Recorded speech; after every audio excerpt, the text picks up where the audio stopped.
Hi everyone, welcome to Wild Earth Ways. I'm Kat, and in today's video I'm going to be sharing with you my deck collection. So I'm going to be sharing all my tarot decks in this video. I really like watching other people's deck collections. You get to see lots of interesting decks and also hear about how people have made choices, what they prefer and so on. So I hope that this video will be interesting for you. It'll probably be quite a long video, so you may want to grab a cup of tea or have something to do, whatever you like to do whilst watching YouTube. I've divided my deck collection into 4 different categories, and the first category I have is classic tarot decks. So those are the ones I have here, and I'm going to start with my oldest deck here, which is the Visconti tarot deck. So this is a reproduction of the 15th century Italian deck. I bought this deck, I guess about 20 years ago when I first became interested in tarot. And I think it was the second deck that I got.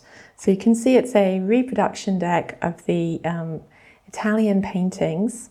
This is not a deck that I read with. I've shared it before in another video and said that it's not one I actually read with. I just keep it for the art.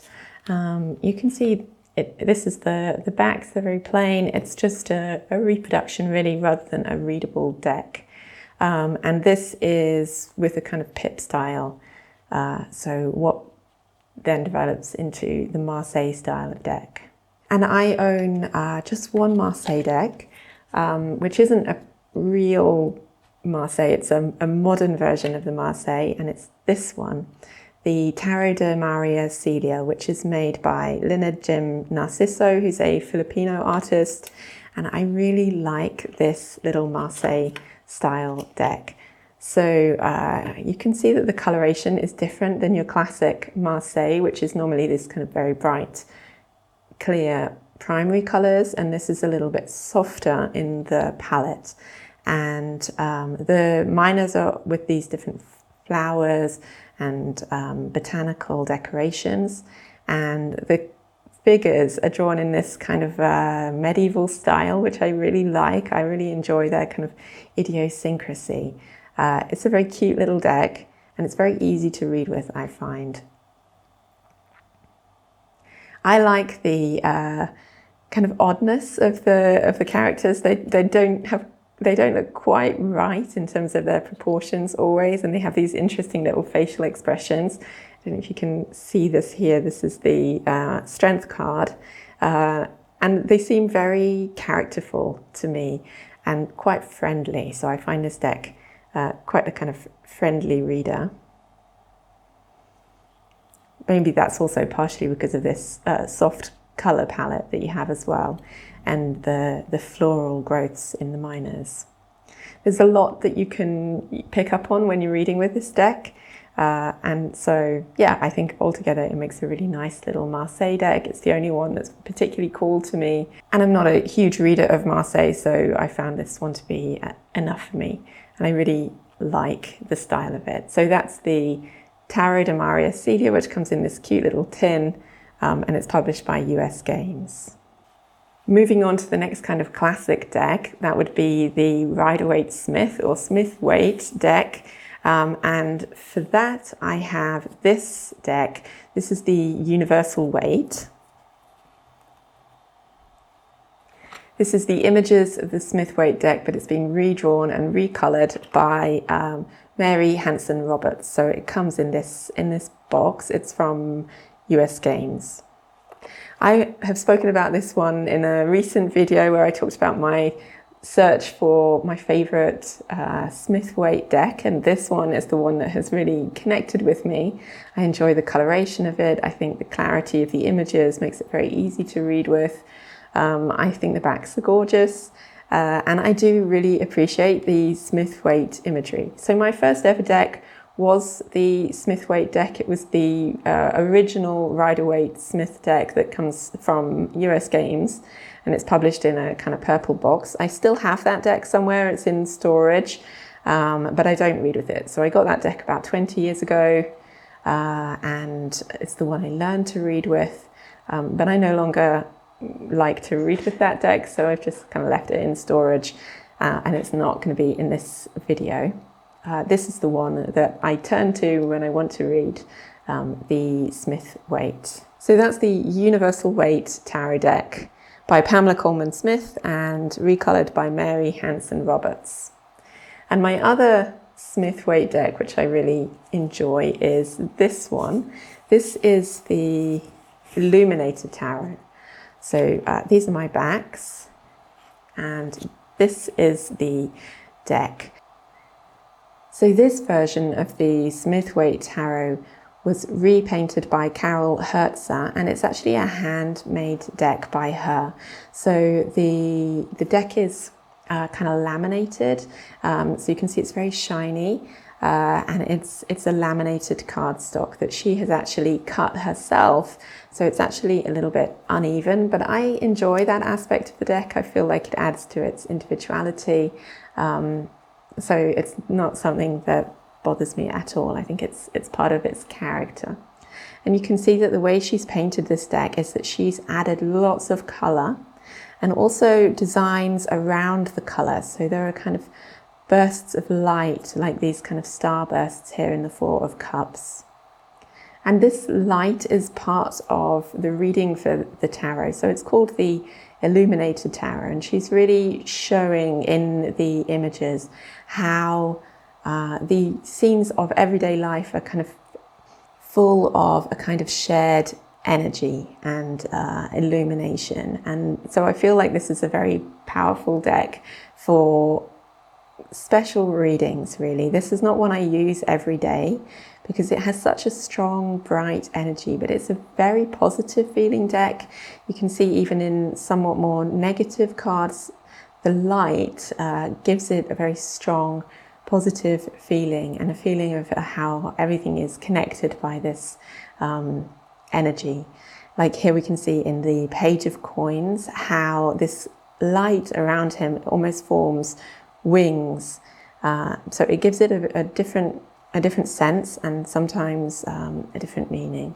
So in something like the Sun card, the meaning isn't really affected because that's part of the imagery of the card anyway. But in some of the darker cards, we can see it perhaps more clearly. That's an interesting one. For example, the Hanged Man. You can see the beams of light all around him. I really like this portrayal of the Knight of Pentacles as well, with the light of the sunset and the light around the figure and his coin. So this is a really enjoyable deck. This is the Illuminated Tarot by Carol Hertzer, and it's an independent deck. If you're interested, you need to get these decks directly from the artist, and they are all slightly different, slightly unique. She also has different colorations and decks with glitter. This is the one I chose as the original, I think, in a mini size. So for my other classic decks, I'm pulling in a couple of Rider-Waite-Smith clones.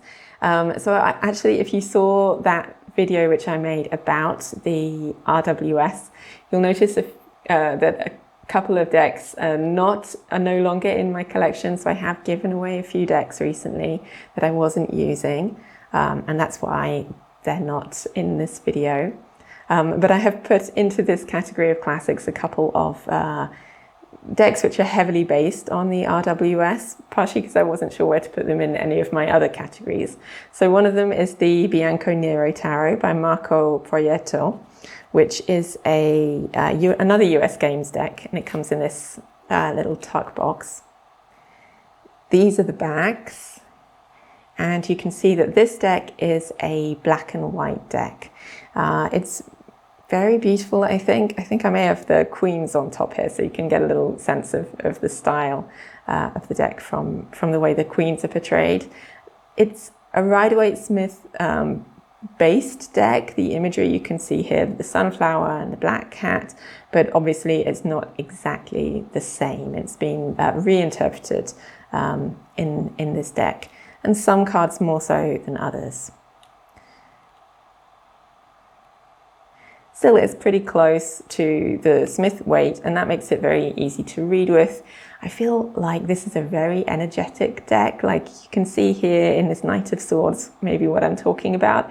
It has quite a yang energy to it, I think, and I really enjoy this. It's a little different from most of the other decks in my collection.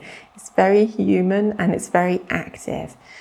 In the little white book, there's a suggested spread for reaching your goals, which is how I've actually used this deck, because I do feel like it's got a very strong active energy about it. I really like the black and white color scheme. It's something that appeals to me because it helps you to focus in on the message in these cards. And also some of the artwork is just lovely. Like this image here of the Star card, I think that's beautiful. Here's the King of Pentacles looking very severe. And you can see in this image here of the Five of Swords that the artist has got these quite abstract designs, sometimes mixed with more detailed design, and it creates a really interesting effect.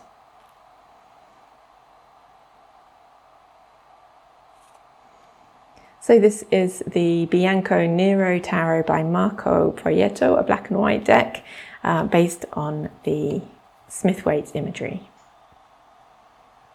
And my other clone deck is this one. This is a well-known deck. This is the Druidcraft. The Druidcraft Tarot is illustrated by Will Worthington and created by Philip and Stephanie Carr-Gorm. I have just the deck, not the one that comes with the big guidebook. And I think the artwork in this deck is absolutely beautiful. It's really rich colors and stunning artwork. Actually, this card, I think this Queen of Swords, is one of the reasons I got this deck. I always look out for the Queen of Swords in any deck because she's quite a meaningful figure to me. And I want to see that she's got a good portrayal. And generally speaking, it usually is a really good card in many decks. And I think this is a great example. I like her grey hair, I like that she's a little bit older. And I like this purple colour and the way she's positioned in the high place. I also like her bare feet here touching the ground. So although she is strongly associated with air and sky, she is also touching the ground with her feet in this image. So unfortunately, I haven't read with this deck as much as I would like to have. It's one that has not had its time to shine yet for me. I think that's partially because it is very strongly based on the Rider-Waite-Smith imagery, and so I didn't feel like I have to learn or study a new sort of system or way of thinking to use this deck. So I've used it a few times just kind of casually, and not as much in a study of this particular deck. So I would like to do that at some point in the future, because I do think it's lovely, really beautiful. Look at this Seven of Swords. That's an interesting take on the Seven of Swords because it's so different than what you're usually seeing. So it isn't really like a strict clone as much as perhaps I suggested earlier. The imagery is based on the Smith-Waite, but you can see in this Five of Pentacles and Seven of Swords that it does depart and go in its own direction sometimes. I love this Princess of Pentacles as well, this girl studying this symbol so carefully, and the carved stones behind her is really gorgeous and strongly conveys the feeling of this character who's kind of studious and curious and ready to set out on her learning journey. So that is the Druidcraft Tarot by Philip and Stephanie Carr-Gorm and Will Worthington. Those are the backs. Not a favourite for many people because they're so kind of glossy and also do tend to pick up fingerprints, which isn't ideal. But I think that the beautiful artwork more than makes up for that. So those were my classic decks, and the next category I'm going to talk about is nature-based decks, and possibly I could have had the Druidcraft in there with nature-based. A lot of my decks are nature-based, but I have put together a group of ones which I think are particularly centered on the natural world, the more than human world. And the first one of those is the Wild Unknown Tarot by Kim Krans. This was actually the third tarot deck I ever got. So after my Rider-Waite-Smith and Visconti, this is the next one that I got. Kind of by chance, I just saw it advertised to me and was curious and went ahead and got this. So I've had it for quite a while now, and I really do like this deck. I know everybody knows this deck, and it's an important one to us in the tarot community today because of the way in which Kim Krans really popularized changing and adapting the tarot according to a different kind of vision. I really like the use of black and white and limited color in the cards. I think it makes a very strong impact, and I like her kind of ink style drawings that she has in this deck. This is probably my favorite of her decks. I do also have the Animal Spirit Oracle and also the Archetypes Oracle, and I think those are great decks as well. But I do particularly like the art style in this one. I find it quite easy to read with. You can see, for example, here in this 10 of Wands, how strongly you get this sense of being stuck, of having something oppressive weighing down upon you. It's a little bit moody for me, this deck, as a reader. It does tend to give,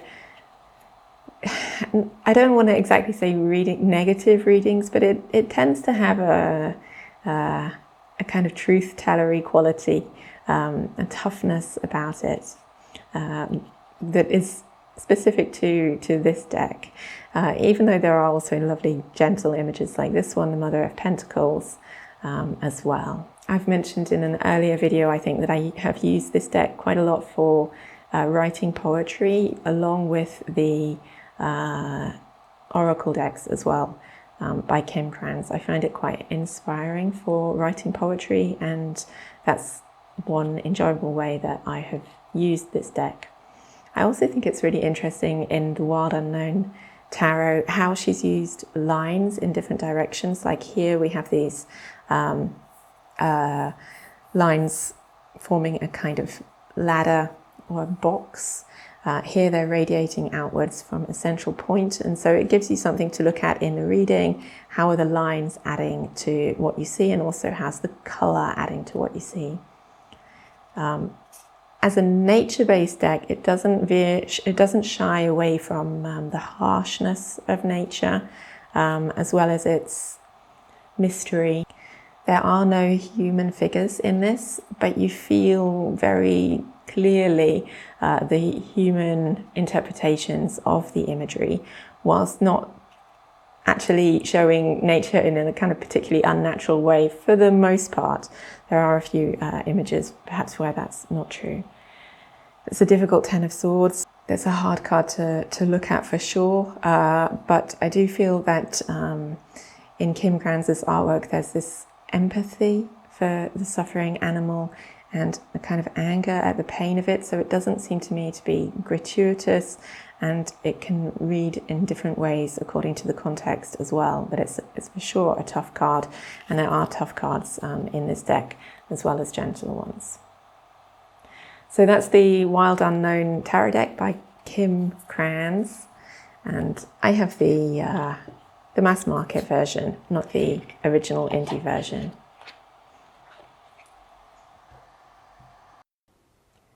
Next up in my nature-based decks is the Witch's Wisdom, which was created by Phyllis Carrot, and the artwork is by Danielle Barlow. So these are the backs.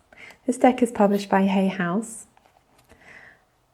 And here you can see the amazing artwork.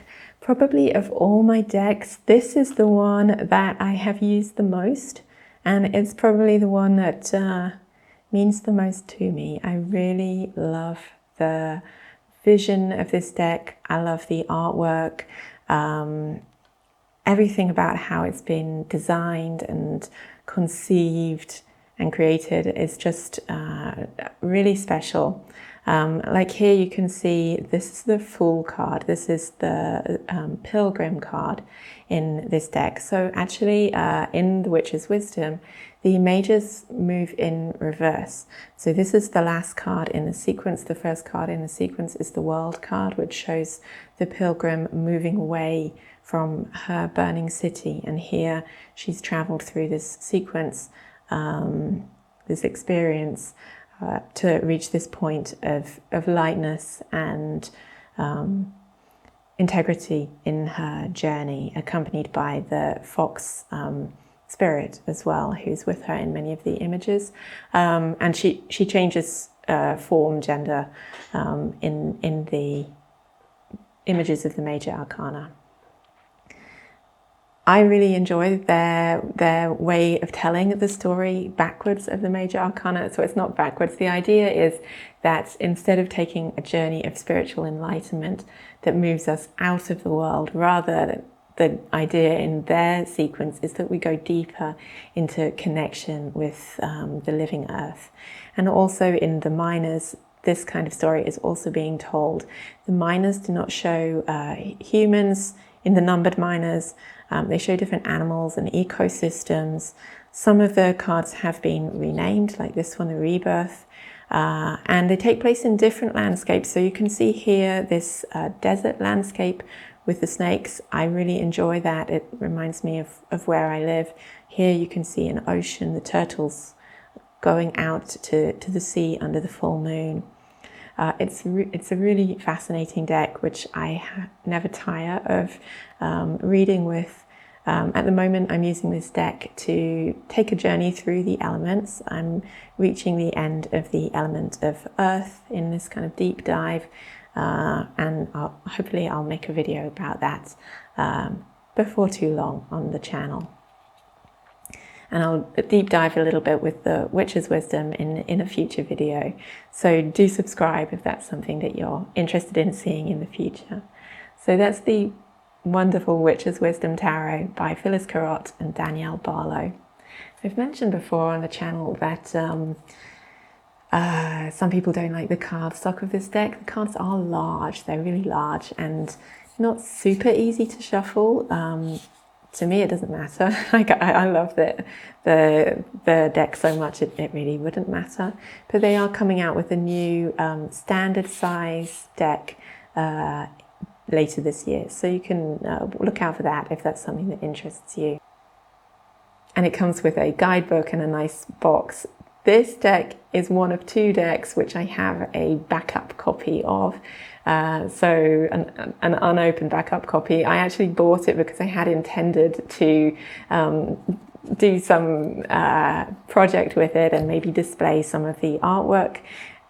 That didn't happen, and so I still have just kept that one as a backup copy, which I'm pretty happy to have. So yes, I do have a second copy of the Witch's Wisdom in this version. Next in my nature-based deck is the Wildwood Tarot. This is another deck which is illustrated by Will Worthington. And the creators are Mark Ryan and John Matthews. I just grabbed the guidebook. It comes with a nice big guidebook like this. This deck is based in a kind of Druid, pre-Christian world. It looks like the nature, the ecosystem of Great Britain, but not exactly. Like this lynx, for example, we certainly don't have lynxes anymore in Britain, but I think there would have been once upon a time. They maybe existed in that area of the world. It's a really beautiful deck and it's really well thought out. It's full of insight and wisdom. It doesn't strictly follow the familiar tarot systems, the Smith-Waite system in particular. It kind of goes its own way, but it does have these keywords on the minors to help in reading. I find it mostly a good reader, and I enjoy reading with this deck. Apart from I do struggle a bit with the court cards. So the court cards in this deck are all animals, and sometimes I'm not really sure how to interpret them. Let's see if I come across any, and then I can explain. I would like to use this deck more than I have. I did wonder about doing that Year in the Wildwood. This is an example. This is the King of Bows adder, so the King of Wands. Actually, this one, it reads fairly clearly to me. I have quite strong associations with snakes, so I can read that okay for the King of Wands, except that there are so many of them in the image. So we have 4 visible snakes in this image, so I'm not exactly sure how to align with that with my idea of the king, who's a kind of single figure. Here's another example, the Page of Bows, Stoats, so that would be the Page of Wands.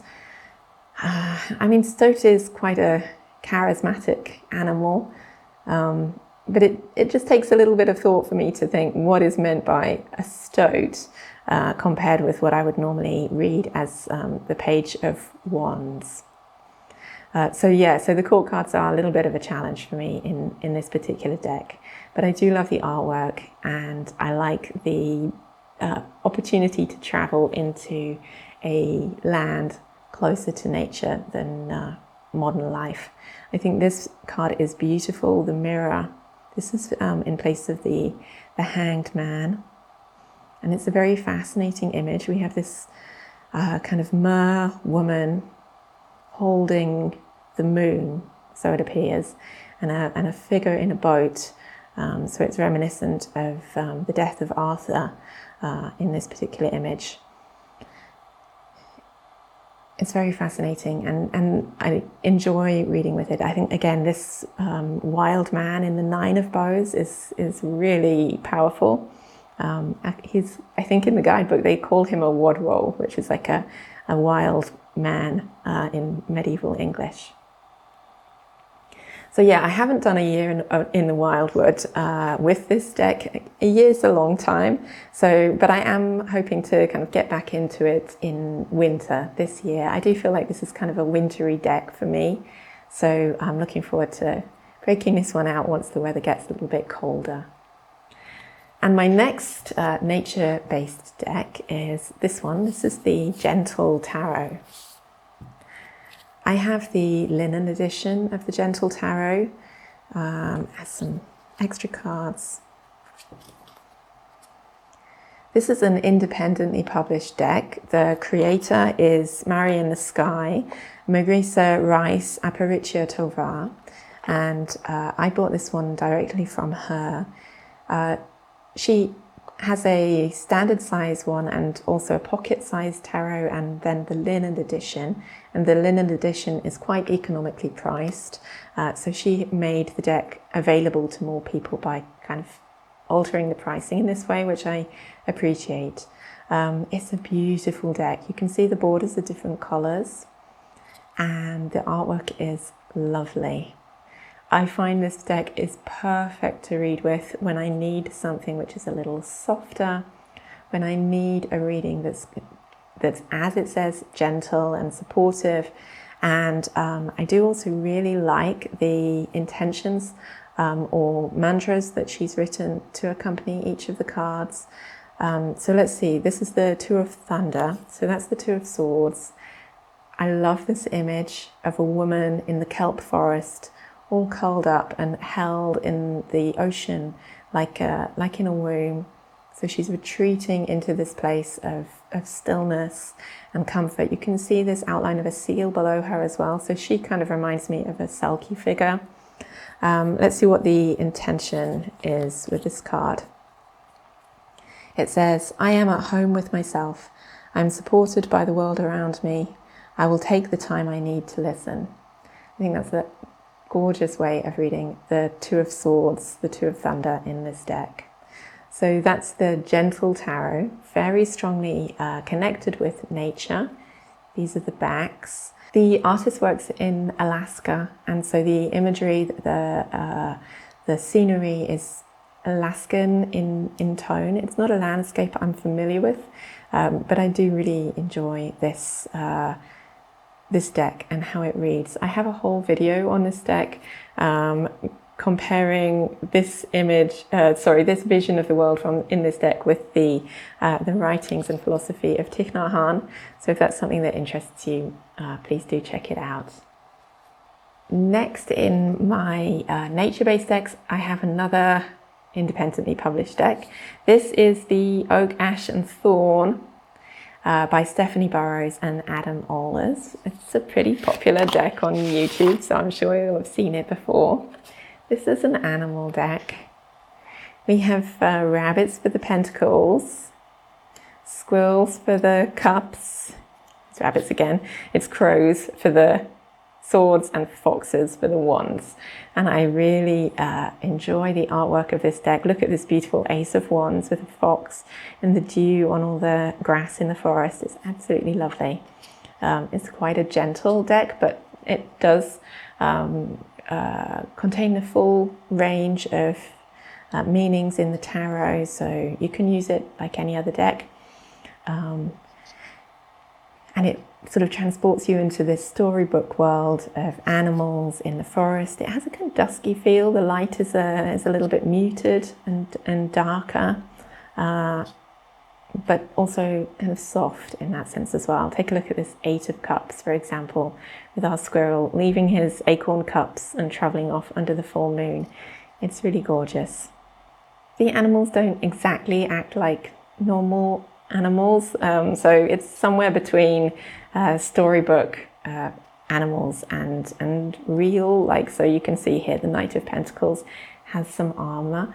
I'm not super keen on that. I would have probably preferred if they hadn't had that kind of anthropomorphic touches to the animals, but it's not too much that it's overwhelming. So actually I think it works pretty well, and the deck is really enjoyable to read with. So that's the Oak, Ash and Thorn.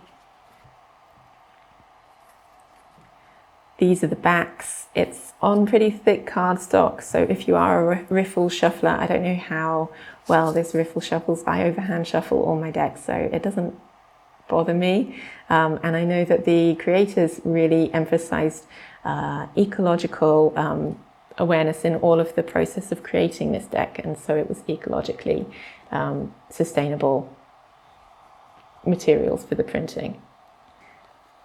The last deck in my nature-based section is this one, the Elemental Power Tarot by Melinda Lee Home, and the artwork, if I can find it, is by Rowan Daniel Eason.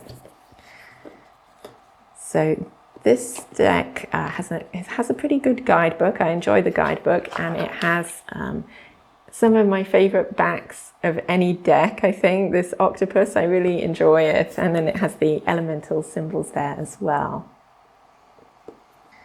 So I seem to have put this deck into order at some point, so I must have been planning to do something with it. You can see that the mages are fully illustrated, and they do not contain any people. So the idea is that you could imagine yourself as the fool stepping into the scene, or yourself as the magician with your tools around you, or as the high priestess stepping up to your throne. The artwork is quite nice. I do enjoy the artwork. And then when you come to the minors, they're pretty pippish. So this is the Ace of Wands, the Two of Wands, and what you see is the element, fire, and then the objects as well. There doesn't particularly seem to be any meaning behind how the objects are arranged. And when you get to the court cards are, again, without any people drawn. They just have kind of crowns. So here we have the Page of Wands. You have a kind of crown, and you can see the earth. So the Page of Wands is earth of fire, and then the Knight of Wands is fire of fire. And you can see the water in with the Queen, and the air in with the King. And the invitation is, if you pull one of these cards, that you put on the crown and become that element, that master of the element. I think this deck is fantastic. The reason I put it in with my nature-based decks is that for me, elements is very much about connecting with nature. So when I'm connecting with fire or water or air or earth, that is about feeling my connection with all of the beings, the life on earth, which is made up of the same elements. So for me, elemental practice is very much nature-based.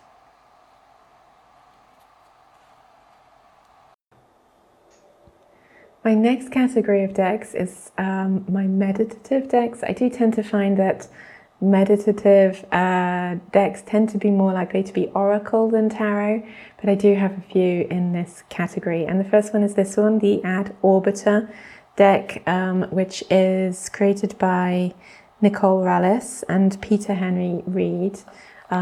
This deck I've spoken about before as well. It's a really beautiful, independently published deck. These are the backs, and I think this deck's in order as well. I put it in order for some reason recently. And you can see here the Fool. The imagery is uses a lot of flowers and also celestial bodies, so planets and stars.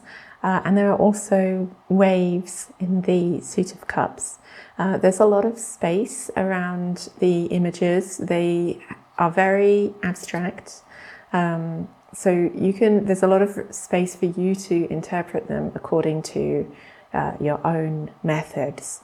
So for example, here our High Priestess has a kind of coiled snake, as well as these flowers. I think the imagery is very beautiful, and it's also very open for interpretation. I'll just move forwards a little bit so you can see in the pips, this is the wands. The wands are all with different flowers.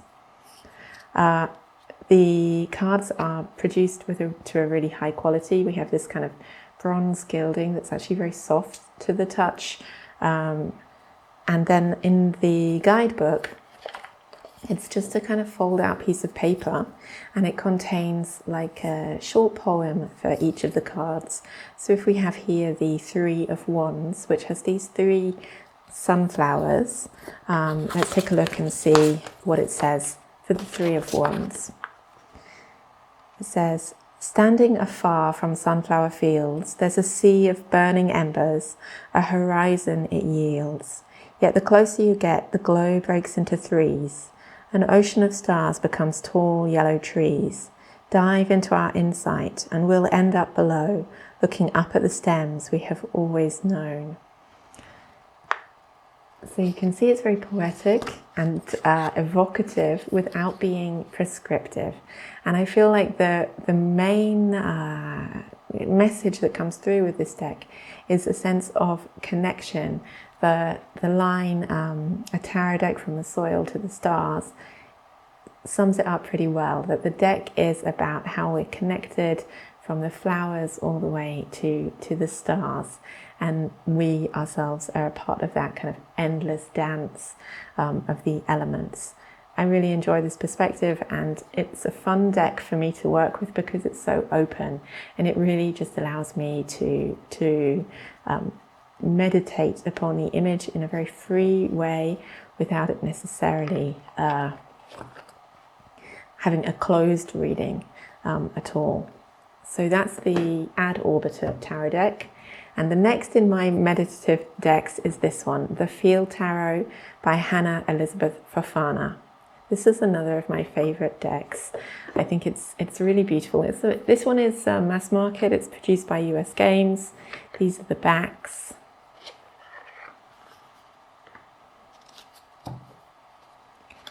And the imagery is lovely in this deck. You can see here the Three of Cups, friendship. We have 3 women holding cups, very similar to the traditional Smith-Waite, but we can see a few typical art details here. We have a kind of galaxy sky in the distance, and this horizon line. So very commonly in this deck, there's this horizon line, and it's like you're being invited to step into the scene and feel a part of this kind of collective unfolding, which is happening in these images. I also really enjoy the long dresses in this deck with the kind of floral designs. The fashion in this deck is really nice. It's something that draws me to it a lot. And I love the peaceful mood that you feel in the cards. It feels to me very meditative and it's very open to different interpretations. You can see in the Three of Discs, some of the cards are quite pippish, but they share this kind of aesthetic, which is very gorgeous. Like here, the Queen of Discs, nurture, what a lovely image. So this is a deck I very much enjoy reading with, and I like the variety in the images between people, like the Seven of Wands, which is quite Smith-Waite, and then Ten of Discs is quite abstract. But this image makes sense to me, the sense of everything coming together, stability, and wholeness, oneness in this image for the culmination of the Pentacles. So this is the Field Tarot by Hannah Elizabeth Fofana. She does also have an Oracle deck soon to come out with US Games, I think, which is going to be an animal deck. I'm really looking forward to picking that one up when I can. I think it's going to be called, the Familiar Field. It's already available independently, and it will be available mass market at some time in the future. Now, the last of my meditative decks is this one, the Tarot of Japanese Poetry, which I shared in a video quite recently on my channel because I mentioned that it is the only tarot deck I've bought this year. It's independently published. The creators are Irina Ilyina and V Ad Veritatem. I got this one on Etsy, and it's a very special deck. It's very beautiful. Here are the gorgeous backs with the cranes flying over the cherry blossom and the setting sun over the mountains. The artwork is gorgeous. So you can see each card has these paintings in sort of Japanese art style, painted for the deck by a Japanese artist who was inspired for each of the images by a poem from Japanese tradition. So here, for example, in our Fool card, it's a little bit of an unusual image. We can see a man stooped, moving between the trees, grasping at these little flecks of light. And if we read the poem, it says, "Naive soul bumps into a thorn, catching fireflies." And that poem's by Matsuo Basho, who's one of the most famous haiku writers in Japanese tradition. So the poems were chosen for each card, and then the paintings were created after the poems had been chosen. And the effect is really interesting. You have this triangulation of poem, image, and traditional tarot card meaning. And sometimes it's like a little different than what you'd expect. So let's see, Eight of Summer. That would be the Eight of Wands. And so normally we expect to see our kind of flying wands, and instead we see the bamboo growing outside the window. It says, "Near my window the wind rustled, playing with the bamboo leaves, getting shorter, the slumber of summer nights." This was written by Princess Shikishi Neishino. And here you can really see how this deck is very strongly based in the seasons. And so this is talking about that period of time when summer is here, but before the solstice, so the nights are still getting shorter. And the energy, the growth of that period of time, it actually fits very well with our traditional Eight of Wands imagery. It's a beautiful deck. There are also quite a few extra cards in this deck, like this one here, Day Before Winter. So that comes before the Ace. Winter is the suit of swords. Day Before Winter comes before the Ace of Winter. So there are a few extra cards, again, connected with the seasonal interpretation of this deck. And if you're interested in hearing more about the deck, I do have a full video about this also on my channel. I'll try and link it below if I can.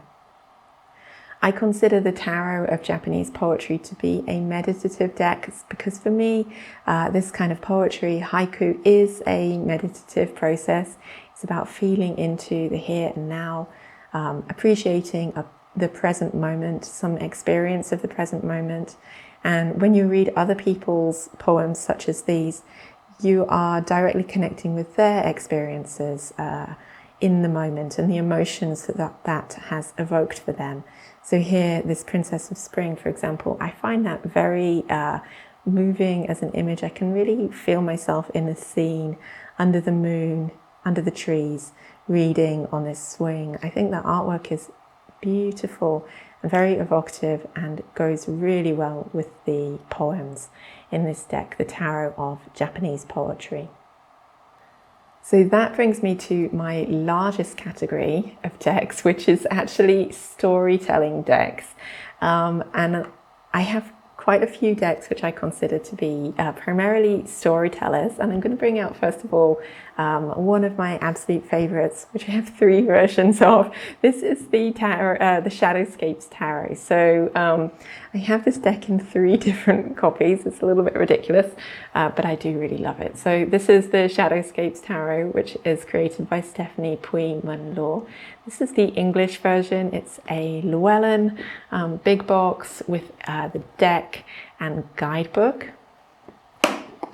I do also have this deck in French, Le Tarot du Monde Onirique, and I have the famous Czech version of the deck. The reason it's famous is because it's a little larger than the other versions of the Shadowscapes, and we all appreciate seeing the beautiful artwork of this deck a little bit larger, with a little bit more space. So I do have this Czech version of the Shadowscapes, which I'll show. It's in order because I actually don't read with this one. I usually read with either the English or the French one. I just bought this one because I was a little bit anxious that maybe one day my eyesight would not be good enough for those decks and I would need the bigger version.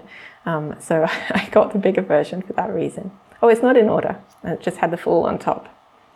Okay, so you can see in this deck the absolutely stunning artwork.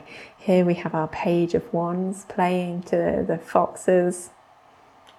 This is the 9 of Cups swimming among the fish. It's very elemental, so I could actually have put this with the nature decks, but I do consider this for me to be a storytelling deck. It transports me into a certain magical world, which is just a wonderful place to spend some time. This is Justice. And here we have the Chariot on her chariot crossing across the waves. So she is not holding on to any reins. There's no need to do so. Everything is held together by the force of her will. This is the 9 of Wands. I adore this image of guardians at the edge of the world, looking out into the abyss beyond. And they're on these kind of lion horse creatures, which appear a few times in the wands. I find this particular image quite evocative of, it reminds me of the Night Watch in Game of Thrones. Is that what it's called, the Night Watch, where they're at the big wall at the edge of the north, and they're looking out for a threat that may or may not come, may or may not even be real. This is the sun card with all the sun. The figure of the sun is riding on a bird, and he's kind of king of the birds. He's leading the birds in the dawn chorus. It's a gorgeous deck. I've talked about it before, and I'm sure I'll talk about it many times again, because it's one of my favorite ones to read with, and I think the artwork is really stunning. It's been around quite a long time, and it's kind of stood the test of time. By the way, the artist Stephanie Pui-Mun-Law is currently working on a second tarot deck. So at the moment, this is her only deck available, but she is working on a new one.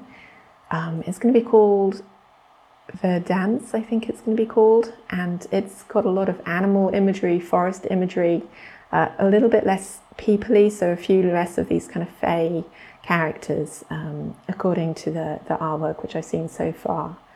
So I'm certainly looking out for that, but at the moment she's still in the creation stage, so it'll be a little while. Something I do particularly like about this deck is all the foxes as well. Our one suit is full of foxes, which I always enjoy in a deck.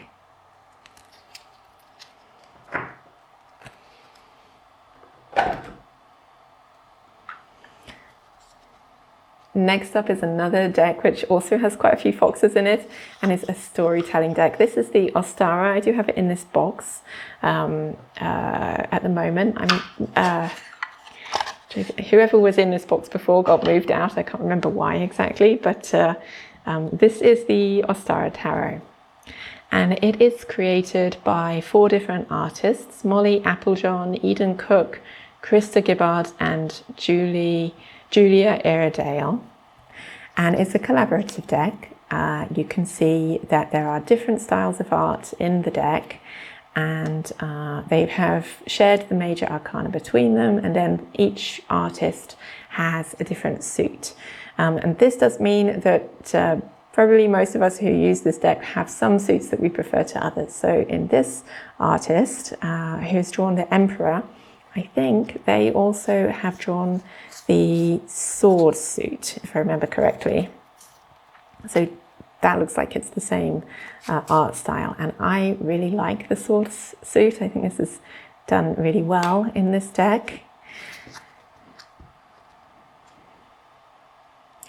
But I'm not so keen on this imagery. I'm not 100% sure, but I think this is probably the same as the Wands, which is my least favourite suit in this deck.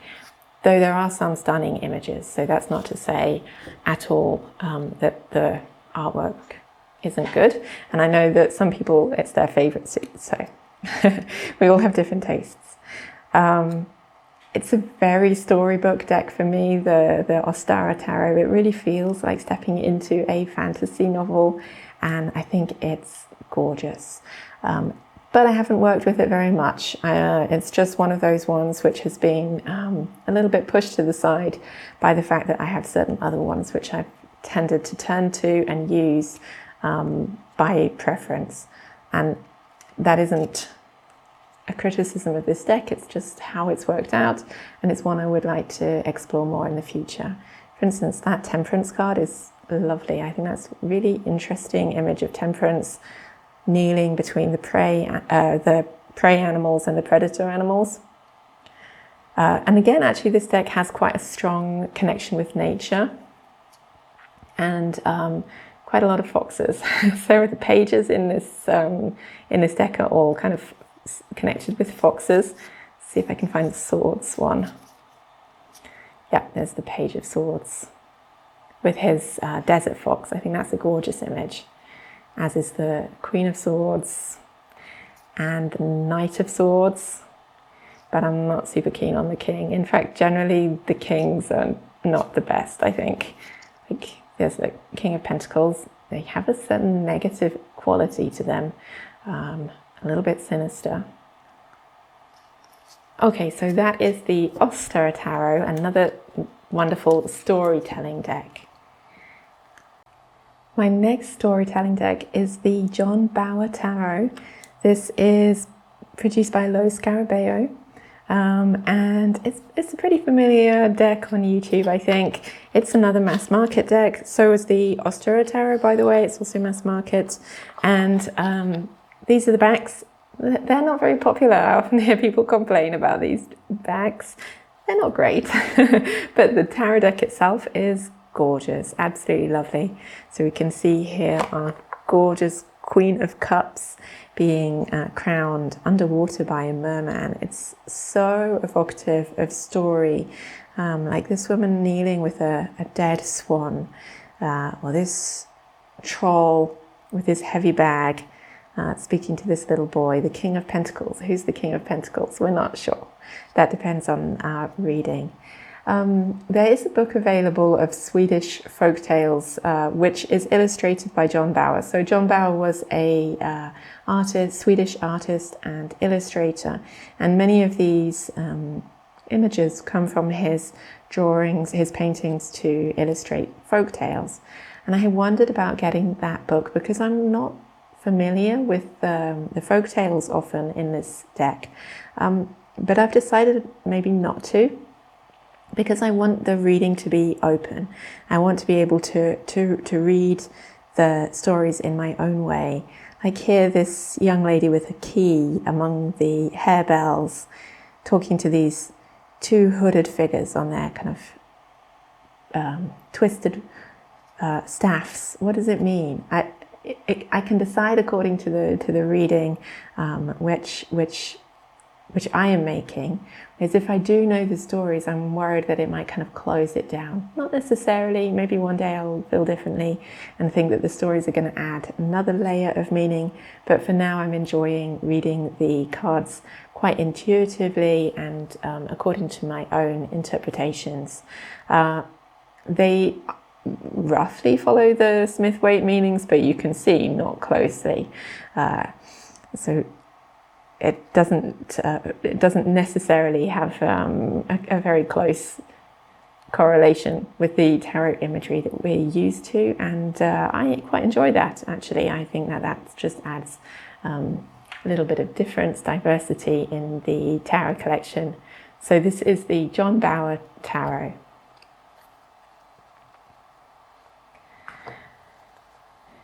My next storytelling deck, another familiar one here on YouTube, is the Tarot of the Hidden Realm by Julia Jeffrey. This is another big box Llewellyn tarot. The tarot comes with a guidebook written by Barbara Moore. I did buy this directly from the artist, who has a really nice shop on Etsy with some prints, and I have actually got a couple of her prints because I think her artwork is stunning. Another one I've put into order. I was actually kind of, because I have trouble with this deck basically, and I was wondering what to do about it, because I don't really turn to it to read with ever. I think the art is stunning. It's a lovely production, the tarot deck, but I don't turn to it to read with. I haven't found it to be like massively inviting for me. I don't quite know why. I think it's the sense of it being a different world, which usually isn't that much of a problem for me. But as yet, I haven't connected with this deck, but I do really enjoy the art, and some of the images are very special. I love that Ace of Wands, another fox. Look at that Three of Wands. It's such a beautiful depiction of a new family. So the artwork is stunning. They're not, some images are pretty far from what we're used to in the Waite-Smith. I'm not super keen on this Eight of Wands, who's Keira Knightley, right? That's just a little bit weird. And another one that I'm not super keen on the kings in this deck, but I do think that that's a wonderful Knight of Wands. It's very magical, fairy, quite an interesting Queen of Wands. So the images are a little bit variable. This is probably my favourite image in the deck. This is the Four of Cups, and it shows a Selkie, a female seal human shapeshifter. Selkies are really important to me, and I feel kind of a strong resonance with the Selkie story. So this was actually what drew me to buying this deck, and I may talk about it in another video in the future. And it's also one of the reasons why I keep this deck, even if I don't read with it, because this is such a wonderful image. And I do think that Julia Jeffrey's art is really special. So that is the Tarot of the Hidden Realm.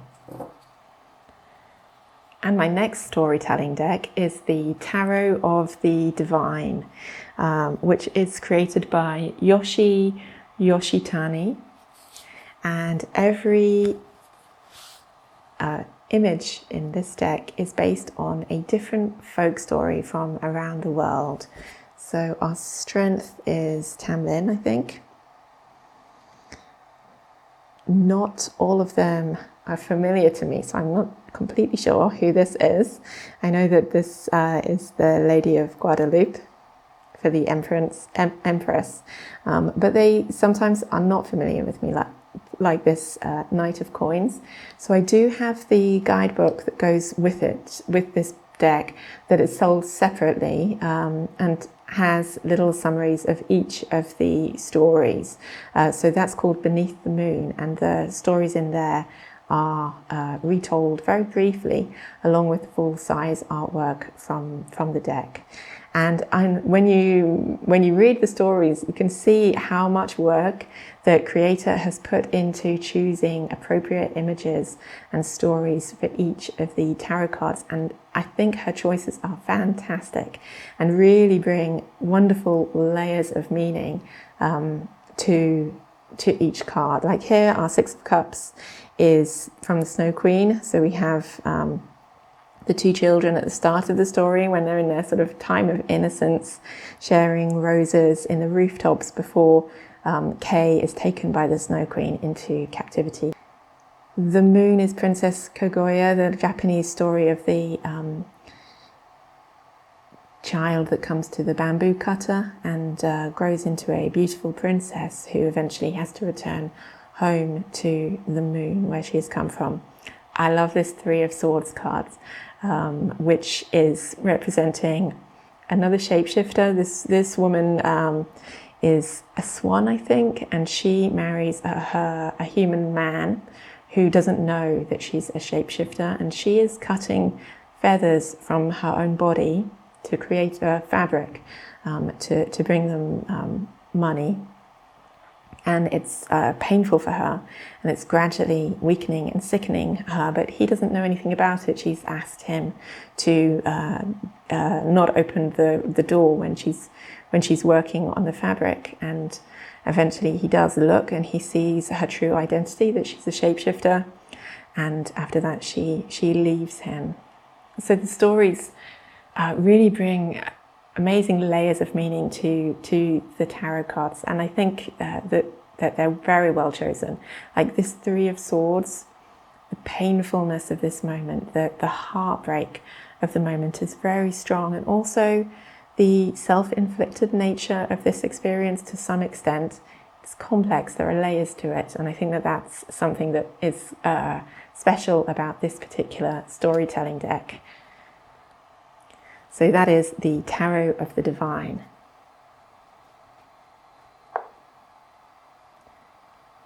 Next up, I have the Tarot of the Abyss by Anatolian, another black and white deck. I think my other black and white deck, I suppose. This is another US Games deck, mass market.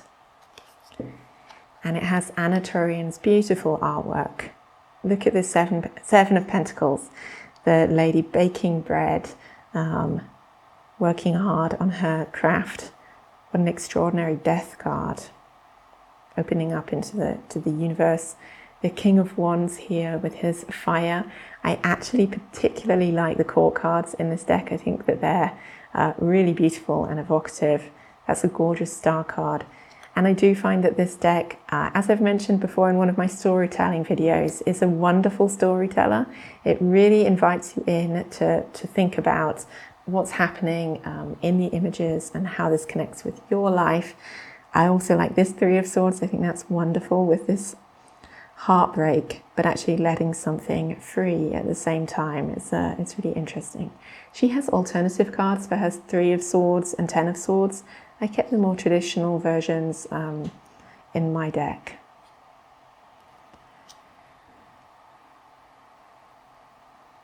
So I'm putting this Tarot of the Abyss into that storytelling category. I think you can see that it's a very evocative storyteller deck. I really like this picture of awakening, of shedding the old skin and being reborn into a new form, and how that is painful and also liberating at the same time. So that's the Tarot of the Abyss by Anatolian. That's my only deck by Anatolian.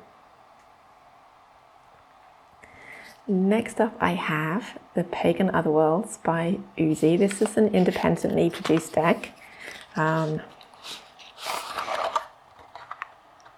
it's another great storyteller. So you can see that the pips in this card are quite open. There are no figures in the minor pips, and it feels then like you can step into the scene and enter the story yourself. At the same time, there are characters who you can encounter on your journey in the court cards and the majors. And it feels to me like a very well imagined world, that the pagan otherworlds is this kind of weird sort of post-apocalyptic land. It feels less ancient than future to me in some strange way. And I have been really enjoying working with this deck in the past month. It's one that I have been spending quite some time with and using as inspiration for story writing. And I'm going to talk about that in a video I hope to make soon. So I'm going to save my thoughts for that video. But you can see here that the artwork is beautiful. It's done in this kind of medieval or early Renaissance style. Very carefully painted images, which convey some aspect of the meanings that we're used to. So here in the Nine of Pentacles, you can see the hooded bird, for example. Our tree is producing lots and lots of pentacles. We're abundant and flourishing, and at the same time there is that contained quality, that we may be behind a fence in some way, like that garden of the Nine of Pentacles. Here's the Hanged Man. You can see that the figures have been very carefully and beautifully painted. And here we see our 6 cups with the flowers and the sort of idyllic scene below. There's this really magical quality of coming across these symbols in the landscape. So this is the Pagan Otherworlds, an independently produced deck.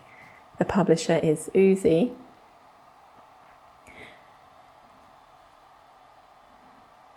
And my final tarot deck, this is the last one, is another independent deck.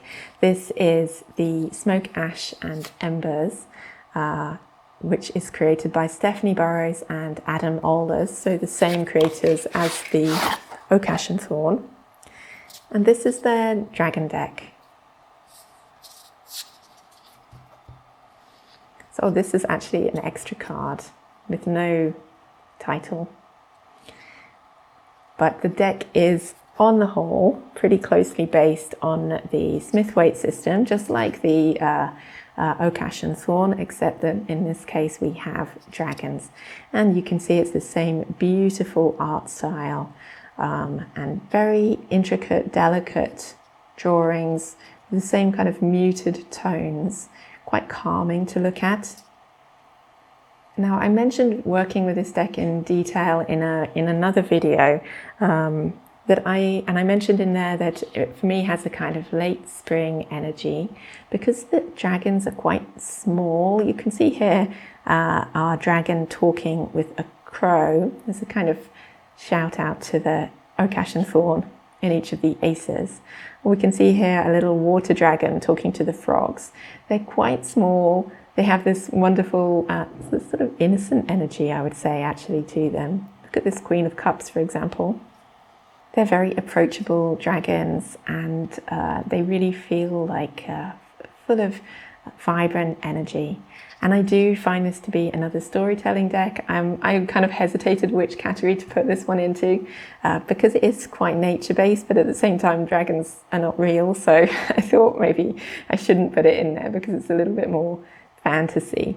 So I put it into the storytelling deck. It's super easy to read with. It's a really easy reader. Perhaps sometimes when I was reading with it, sometimes it would be almost too easy, that then I would kind of read too fast and not spend long enough really focusing on what the imagery is showing. So I, in reading with this deck, have kind of tried to slow down a little bit and really take in the details of what you can see in each of the images.